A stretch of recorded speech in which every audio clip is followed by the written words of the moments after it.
Hi, my name is Teresa Walker. I am a pre-K unified teacher with Wichita Public Schools in USC 259. I am currently taking classes through Fort Hays State to earn my unified degree.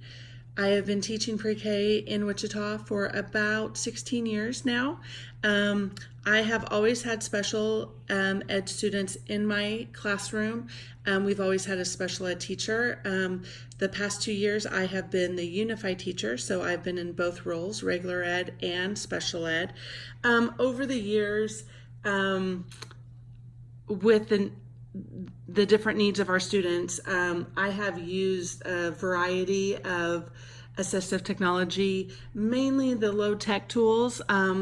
The ones that were in Chapter 1 are mainly the ones that I've used in my classroom. So I'm just going to go through and show you a few that I have here that I've used. The first one is a communications book. And this is, you can use it a variety of different ways. Inside you have, let's see, you could have weather pictures, you could have different pictures for a schedule. You can have teachers or paras that the student needs to work with. You can have their picture available. If it's time to work with, say me, you can move it to the front of the book and show them what's coming up, the things that are going to be happening. If you are working, say, in whole group and the child needs just a little bit of extra support in the back or off to the side, say we're working on shapes, you can have somebody working with them and have the different shapes available so they can point, they can be in charge of moving it. I think one thing is important is to have everything ready, prepared for what you're going to be using, and then you can always have that in the front or on the first page so it's easy to refer to. One thing that we use it for is for snack, and I'll get into that in just a minute, but there's just some other ideas. We have the different colors, we have letters, we have feelings, we have numbers, and I apologize for some of the stains on the pictures. Like I said, this is something we do use in our classroom, so it was well loved this past year. We talk about if they're not feeling well, they can tell you. It's just a way to communicate with the child if they have low communication skills. And a lot of our special ed students that we get, or who I have had in my classroom, come in with very low communication skills. We do use this as a snack book too, and I have that on the front. So this is a way, as you can see, we have, say we're having milk, cereal, and then there's an all done picture. So what the child will do, if they can't communicate what they want, they can pull the picture off and hand it to you, and then you can say milk and then hand them the milk, and then sometimes they repeat it back to you. I think as you go on and as their skills increase and improve, you can start seeing them copying you more. So you can give them milk, then if they want cereal, they can pull it off and give you the cereal. When they're all done, here's the sign language for all done. They hand that to you, and then we get ready to throw away our trash. This is pretty simple. You can have more elaborate pictures if you want, depending on the needs. Like you can have them ask for a straw. We do a fresh fruits and vegetables at our school, so we have a lot of pictures of fresh fruits and vegetables. My speech pathologist works very closely with me and how to use this in our classroom. So if there's any kind of pictures that we need, she gets them for us. So this is something, like I said, we use quite a bit. Depending on the kids, we might have 2 or 3 of these in the room. So this past year we only had to use it pretty much with one child, but it definitely helped them build their communication skills. This is a different version of a communication book, and it already has let me show you.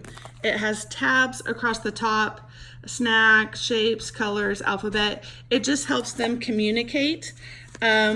if they can't verbally say it, you know, they can tell you that they want you, they want, they want you, they want more, they see. It talks about different, we have birthday treats. Let me get up here where there's no glare. Yes and no. Talking about letters, weather. If you're talking whole group with weather, they can tell you that they're cold, that they need their jacket. So this is just another kind of version. Oh, there you go. That's much better.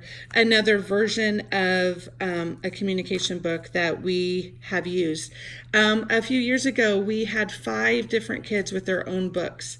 And depending on what they were working on, this book actually has a lot of tabs in it, but we can kind of customize it for the kids and their needs. So that is another kind of communication book that kind of goes along with this one.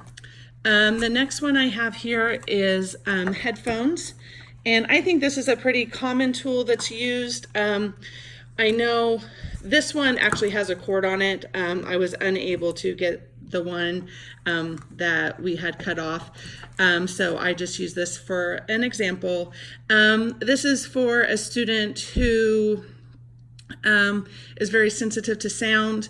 I had one little boy last year who wore this his headphones at the end of the day when we got ready to sing our goodbye song, and then when the kids were getting their coats and backpacks on and getting ready to go to the bus and go home. It was just a very loud time, and it was very overwhelming for him. So he knew after we cleaned up from our lab time that he would get his headphones. He would put them on, then we'd sing the goodbye song. It allowed him to participate in the activities. He could hear what was going on, but it just definitely took a lot of the loud noise away and the background noise that was just very overwhelming to him. If we knew that we were having a fire drill or like an assembly in the gym, when you have, all the students in the elementary school there, it can get very loud. So we use this whenever we felt necessary or whenever we could tell that he was having some issues. So this is something, and like I said, you can buy headphones. It's kind of hard with the pre-K because my special ed kids can come in at age 3, so their heads are very little. So we use the kid size ones. It is changed. You can go up to the bigger size if you need that. And like I said, this allows sounds to still come in. It doesn't block all the sounds, but he's still able, or the child is still able to hear what's going on. It just makes it a lot softer. And what I would do with an old pair of headphones, I would just cut this cord and then you can use it. This is one from our listening center, so I'll have to put that back. The last one I have here is a daily schedule. Let me hold that up. Depending on the child that you have, you can have this hanging on the wall. I used to put it eye level for the kids, so it was actually on a filing cabinet. And we just start out. They can come in, they put up their backpacks, then they talk about riding the bus to school, they sign in, they look at a book until morning announcements are over. Then we do the Pledge of Allegiance, we do our Smartboard activities, whole group. We read a story, we go to the bathroom, we have our snack, we work at the table with the teacher, and then we get ready to go home. Now this is just a sample. We actually have more components of our day than just this. Some of the kids I've worked with in the past, they can handle seeing everything. You can tell here it's been bent. My kids recently, we've only shown them half of what is going to be going on for the day. That way they don't get very overwhelmed. So what they do is when they come in, if they rode the bus to school, they take it off and put it in the basket. After they get done signing in with their name, they take it off and they put it in the basket. So it's really simple, but it allows them to be in control. They know what's coming up. They know what they have done. some of the time it's kind of funny because I had one little boy a couple years ago, and he would always go down to snack after he signed in. So he would always point to snack, saying that's what he wanted to do. But then we had to explain that he had other things to do before that, or to go outside. Going outside is a pretty popular time too. So this is another just PEC schedule that we have used in our classroom. Another version of this that we have used too is just a board with Velcro on it, and it can have like 3 pictures. So if this kind of schedule might be too much for the kids, that it just might overwhelm them.